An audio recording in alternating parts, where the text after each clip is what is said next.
keep a small notebook on my nightstand. My late wife Susan gave it to me the Christmas before she passed, said I should write down things I didn't want to forget. For 3 years after she died, I never touched it. I couldn't. But about 6 months ago, I started writing in it again. Not much, just little things. Dates, names, moments I needed to hold on to. I wrote one entry that takes up almost 4 full pages. It's dated 14 months ago. At the top I wrote 2 words. She lied. Then I crossed it out and wrote, no. I just finally told the truth. My name doesn't matter much for this story, but I'll tell you what does. I was 64 years old, retired from 31 years working at a paper mill outside of Savannah, Georgia, and I owned my home outright. Mine and Susan's home. We paid it off together in 2009. Refinanced once, paid it off again.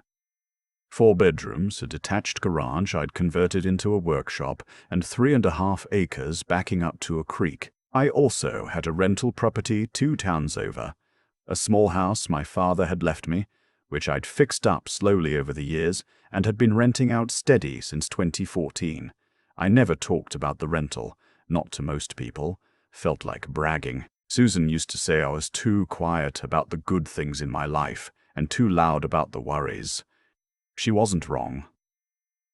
After she passed, cancer, 2021, 14 months of fighting, I didn't think about meeting anyone else. Wasn't on my mind.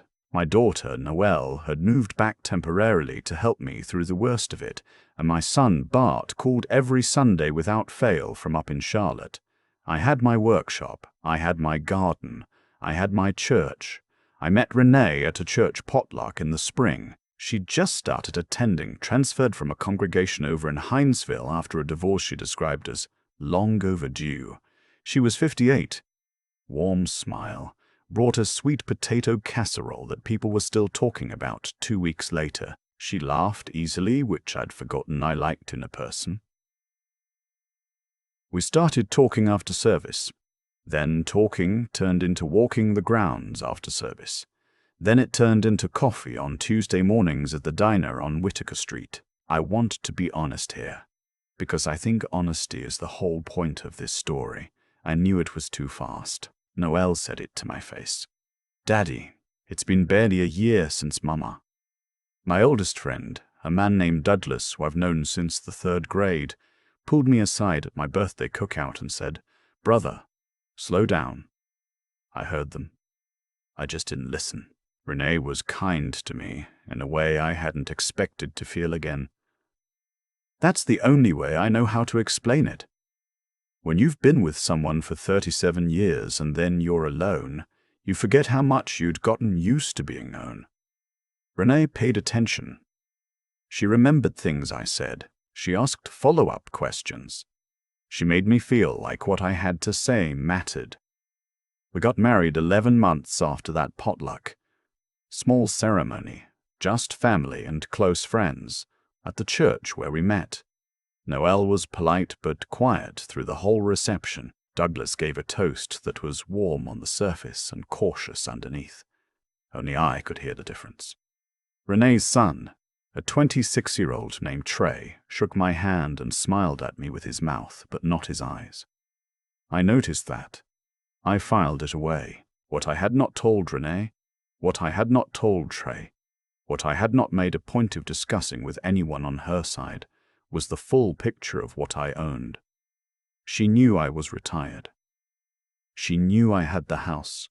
She did not know about the rental property. She did not know about the money Susan and I had saved over 31 years of 2 incomes and careful living. She didn't know the exact numbers in my retirement accounts.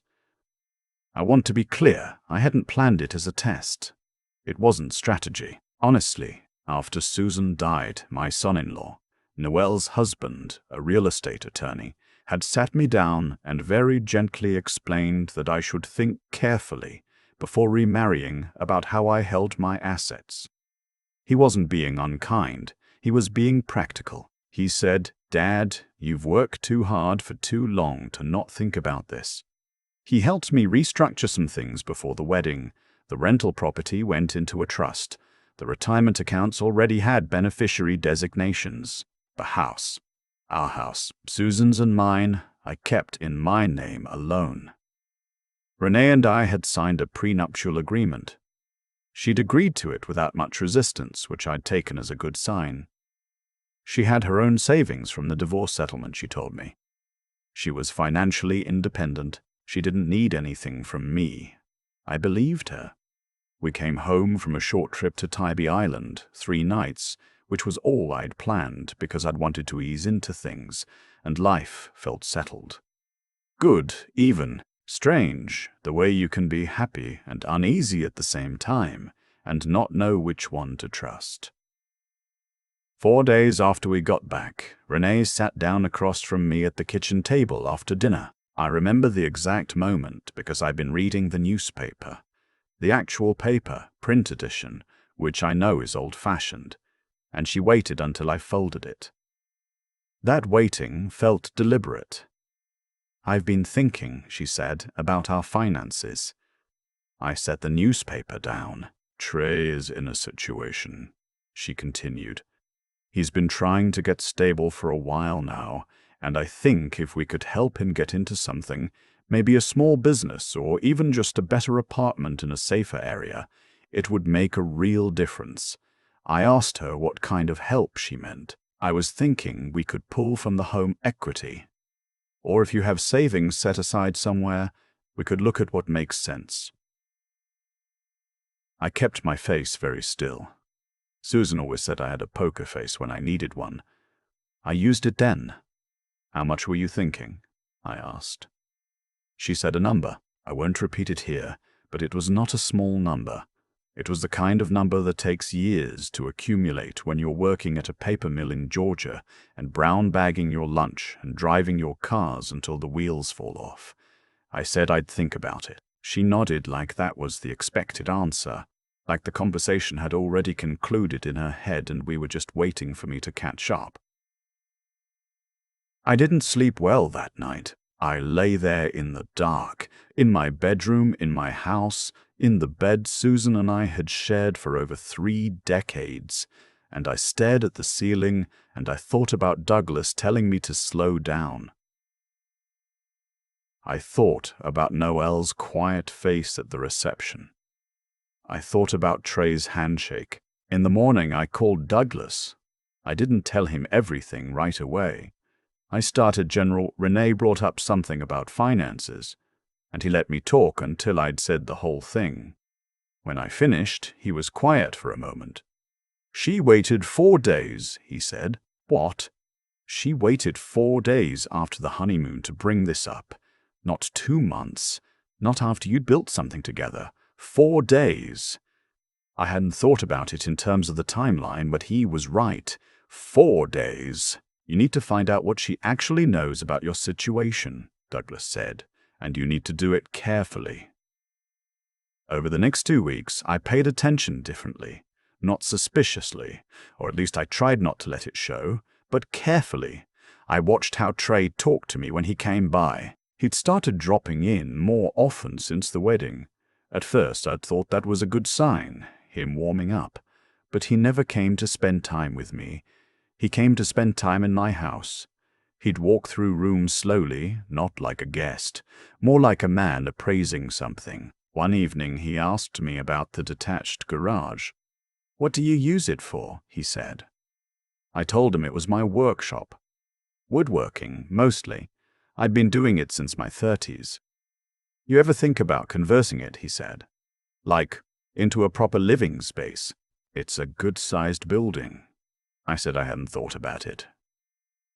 He nodded slowly the way you nod when you're not really acknowledging what the other person said, just waiting for your next thought to settle. "Could be useful," he said, "depending on circumstances." I asked what circumstances he had in mind. He smiled.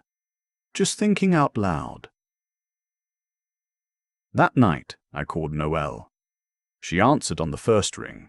She always does. I told her what Trey had said, and she was quiet in the way she gets when she's choosing her words carefully. She does that, always has, even as a little girl. Daddy, she said finally, I need to ask you something and I need you to really think before you answer. I told her to go ahead. What does Renee know? About the rental? About her accounts? About all of it? I told her the truth, not much. I'd never lied to Renee. I want to be clear about that. I hadn't told her false things, but I also hadn't laid out the full picture. I'd answered what she asked and volunteered nothing extra. Noelle exhaled slowly. Okay, she said. Then right now that's protecting you. But Daddy, you have to be honest with yourself about what you're seeing. I was quiet. Are you happy? She asked. And that was the question that hit me somewhere I hadn't been paying attention to. Because my honest answer, the one I didn't say out loud right then, was, I don't know. 3 weeks later, Renee came to me with a different angle. She'd been talking to someone, a financial advisor, she said, a friend of a friend, and she wanted us to meet with him together. Restructure things, she said. Make sure everything was set up right for a married couple. I agreed to the meeting. I didn't say much during it. I listened. The advisor, I'll call him what he was, a man Renee clearly trusted more than I did, suggested several things that amounted to one thing: consolidating assets into joint accounts, making things, as he put it, more equitable. On the drive home, Renee said, I think that all made a lot of sense, don't you? I said, I want to review it with my own advisor before I do anything. She looked over at me. Your own advisor? Yes. We're married, she said. We are, I said, and I've had my advisor for 11 years. I trust him. I'd like his opinion. She didn't say anything else the rest of the way home. I met with my actual financial advisor, a man I'd worked with since before Susan got sick the following week. I also met again with Noelle's husband. Between the two of them, they walked me through exactly where I stood. The rental property was protected. The retirement accounts were protected. The house, this was the part that sat heavy in my chest. The house was the one thing that, depending on how things played out, could become complicated. You don't have to do anything right now, my advisor said, but you should know your options. I told him I understood. That night, sitting alone in my workshop at about 9:30, running a hand plane over a piece of white oak for no particular reason except that it helped me think, I understood something I'd been circling around for weeks. I thought about what I'd had with Susan. 37 years, not perfect. We'd had hard stretches, years when money was tight and we were both tired and said things we had to apologize for later. But there was never a moment, not one, when I'd wondered whose side she was on. Her side and my side were always the same side. That was just a fact of the marriage. What I had now didn't feel like that. I need to tell you about one specific morning, because this is the part I've thought about more than anything else. It was a Tuesday. Renee had gone to visit a friend, she said. I was in the kitchen making coffee when Trey let himself in through the back door. He didn't knock. I stood there with my coffee cup in my hand, and I watched him walk into my kitchen like he owned it, and he looked at me with an expression that was almost surprised, like he'd expected me to be somewhere else. Hey, he said. Hey, I said. He opened my refrigerator, got himself a drink, stood there with the refrigerator door open, looking in, like he was in his own apartment. I set my coffee cup down on the counter, very carefully. Trey, I said, I'd appreciate it if you knocked before you came in. He looked at me over the refrigerator door. My mother lives here, he said. She does, I said, and this is my home, so I'd appreciate a knock. He closed the refrigerator, held the drink in his hand, and looked at me for a moment. You know, he said, the way things are set up right now doesn't really make sense for a family. Things should be more shared. I looked at him. That's between me and your mother, I said. Not you. He shrugged. Just a small shrug, like none of it mattered, which told me it mattered quite a bit. Mum's just trying to make sure everyone's taken care of, he said, including you. I've been taking care of myself for a long time, I said. I'll be all right.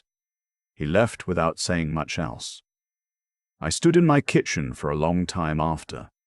The coffee went cold. That afternoon I called Douglas and I told him about the refrigerator. He didn't say anything dramatic. He just said, "Brother, you know what you need to do." I did know. I just wasn't quite ready to say it yet. I want to say this carefully, because I don't believe Renee was an evil person. I've had months to think about this, and I don't think the story is that simple. I think she was a woman who had been through a hard marriage and come out of it with less than she'd expected, and she saw in me stability and security that she wanted very much. I think Trey had his own pressures and his own needs, and that some of what happened was her trying to take care of her son the way mothers do. I understand all of that. But understanding something and accepting it as your life are two different things. The night I made my decision, I sat in the workshop until almost 11. The house was quiet. I could hear the creak out back if I opened the small window above my workbench. Susan and I used to sit on the back porch in the evenings and listen to that creak. It was one of the things she said she'd miss most, near the end. The sound of the water. I thought about her. I thought about the years we'd spent building what we had. Not just the money, not just the property, but the life. The ordinary days. The slow, patient building of something that was ours. I thought about Noelle, and about her children, my grandchildren, and about what I'd always intended to leave behind. And I thought about the fact that I was 64 years old, and not obligated to spend the years I had left in a marriage that felt, at its core, like a negotiation I hadn't agreed to enter. I had the conversation with Renee on a Thursday evening. I didn't come in angry. I'd promised myself I wouldn't do that. Not because I wasn't hurt, but because I wanted to be clear, and anger makes me less clear. I sat across from her at the same kitchen table where she'd first brought up Trey's situation, and I told her plainly what I'd been observing over the past several weeks. She didn't deny much. That surprised me. I think she'd known this conversation was coming and had decided somewhere along the way not to put too much effort into the pretense. "I was trying to help my son," she said. "I know," I said, "but this is my home, and these are decisions that aren't yours to make." She said she felt like she didn't have equal footing in the marriage. I said I was sorry she felt that way, but that equal footing didn't mean equal ownership of things I'd built over a lifetime, some of which I'd built with a woman who was no longer here, and which I intended to leave to her children. She was quiet. "You never really told me everything," she said. "No," I said. "I didn't." She looked at me and I looked back at her, and we both understood that what she meant was she hadn't known what she was walking into. And what I meant was, that was the whole point. Not because I'd planned it that way from the beginning, but because the caution I'd carried, the quietness about my finances, the instinct to hold certain things close, had turned out to be exactly right. Renee moved out within the month. The divorce was handled through attorneys. The prenuptial agreement was clear, and while it wasn't simple, it was cleaner than it could have been. Trey came once more to the house to help her with boxes. He didn't say anything to me. I didn't say anything to him. I stood in the workshop after they'd gone, and I listened to the quiet of the house, and I felt something that took me a moment to identify because it had been a while since I'd felt it. Relief. Plain, uncomplicated relief. Douglas came over that weekend with 2 pounds of brisket and enough opinions for 3 people. We sat on the back porch, and he talked, and I mostly listened, and eventually we both ran out of words, and just sat there in the quiet. "You doing okay?" he asked after a while. I think so, I said. You got some good years left, he said. Don't waste 'em. I told him I didn't plan to. Noelle called that evening. Her husband had already heard the basics. She didn't say I told you so. That's not how she was raised, and I'm proud of that. She just asked if I needed company, and I said not yet, but soon. Okay, she said. Just call me, Daddy. I told her I would. I'm not writing this because I think I handled everything perfectly. I didn't. I moved too fast. I let loneliness be louder than common sense. I ignored the people who loved me when they tried to slow me down.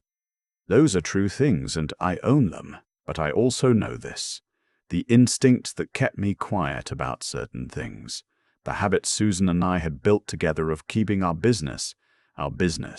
Those instincts protected me when I needed them to.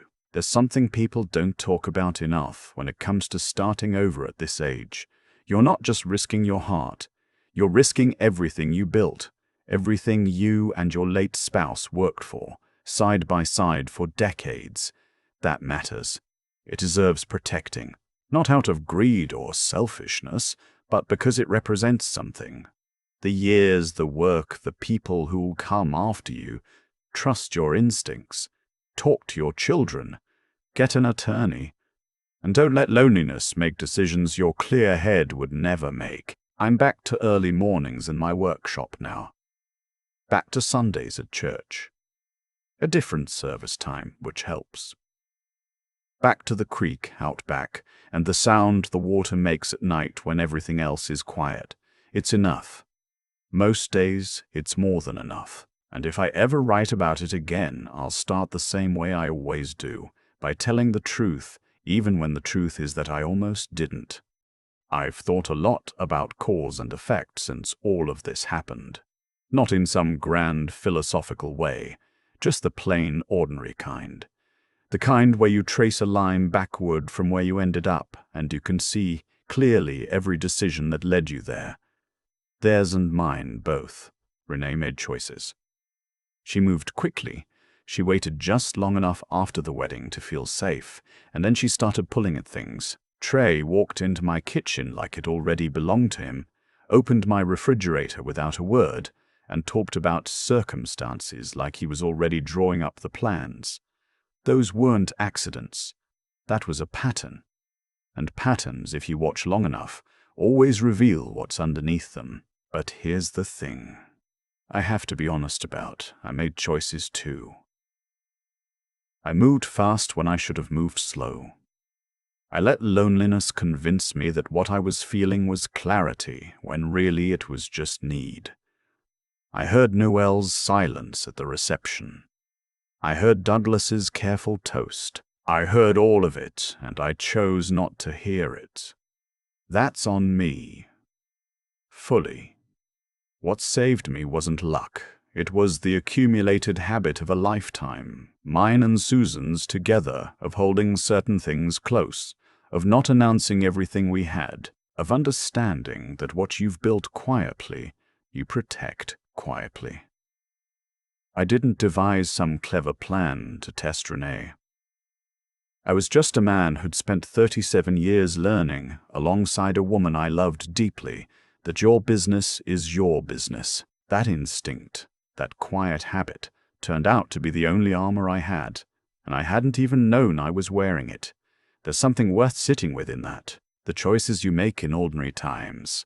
The small disciplines and the quiet restraints, those are what protect you in extraordinary moments. You can't manufacture that kind of wisdom on short notice. Either you've built it over years or you haven't. And here's the part about character that I keep coming back to. Renee's character and Trey's character didn't change because of me. It was already there. I just happened to be in a position where I could see it clearly before it cost me everything. The man who moves into someone's kitchen without knocking doesn't suddenly become considerate when the stakes are higher. He gets bolder. The woman who brings up her son's financial needs 4 days after a honeymoon isn't going to slow down once she feels more settled. She's going to accelerate. Character under pressure doesn't transform.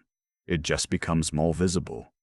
What I want, if any of this is useful to someone listening, is for you to take seriously the people in your life who love you without needing anything from you.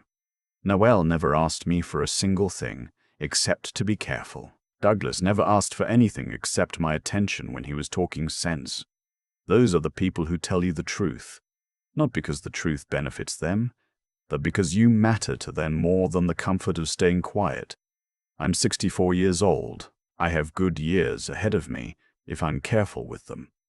I've got my workshop, my creek, my grandchildren who come running when I pull into Noel's driveway. That's the life I have. That's the life I protected, not because I was clever, but because I paid attention, eventually, to what was right in front of me. That's enough. Most days, it's more than enough.